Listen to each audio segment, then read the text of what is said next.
ఇక డీటెయిల్స్లోకి వెళ్తే కాకినాడ జిల్లాలోని 7 అసెంబ్లీ నియోజకవర్గాల పరిధిలోని అన్ని పోలింగ్ కేంద్రాల ఓటర్ల జాబితా ప్రత్యేక సంక్షిప్త సవరణ 2025 కార్యక్రమం 2 రోజుల పాటు నిర్వహించడం జరుగుతుందని కాకినాడ జిల్లా రెవెన్యూ అధికారి జె వెంకట్రావు తెలిపారు. తన ఛాంబర్లో ఆయన మీడియాతో మాట్లాడారు. ఈ ప్రత్యేక కేంద్రాల ఓటర్ల జాబితాలు అందుబాటులో ఉంటాయని పరిశీలించుకుని ఓటు లేని వారు మళ్లీ నమోదు చేసుకోవచ్చన్నారు. 2025 జనవరి 1 నాటికి 18 ఏళ్లు నిండేవారు కొత్తగా ఫారం 6 ద్వారా ఓటు నమోదుకు దరఖాస్తులు అందజేయాలని కోరారు. శని, ఆదివారాల్లో 2 రోజులు ఉదయం 10 గంటల నుండి సాయంత్రం 5 గంటల వరకు అన్ని పోలింగ్ కేంద్రాల్లో బూత్ స్థాయి అధికారులు అందుబాటులో ఉంటారని ఆయన వివరించారు.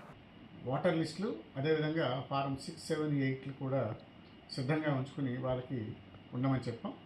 దీని ఉద్దేశం ఏంటంటే ఎవరైనా 6 కానీ 7 కానీ 8 కానీ పెట్టాలనుకున్న వాళ్ళు ఖచ్చితంగా ఈరోజు అక్కడ బిఎల్ఓస్ ఉంటారు కాబట్టి వాళ్ళ దగ్గర ఫార్మాట్ తీసుకుని వాళ్ళు పెట్టచ్చు.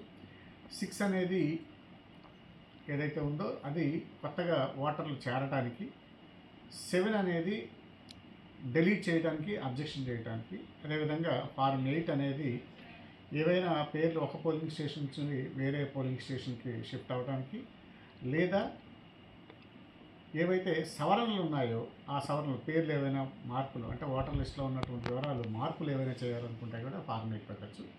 దీనికి గాను మన దగ్గర ఉన్నటువంటి 7 నియోజకవర్గాల్లో ఉన్నటువంటి అన్ని పోలింగ్ కేంద్రాల్లో ఈరోజు రేపు బిఎల్ఓలు మనకి అవైలబుల్గా ఉంటారు. వారికి మనం ఎవరైనా అవసరం ఉన్న వాళ్ళు వెళ్ళి ఫార్మాట్స్ తీసుకుని అప్లై చేయాల్సిందిగా కోరుతున్నాం.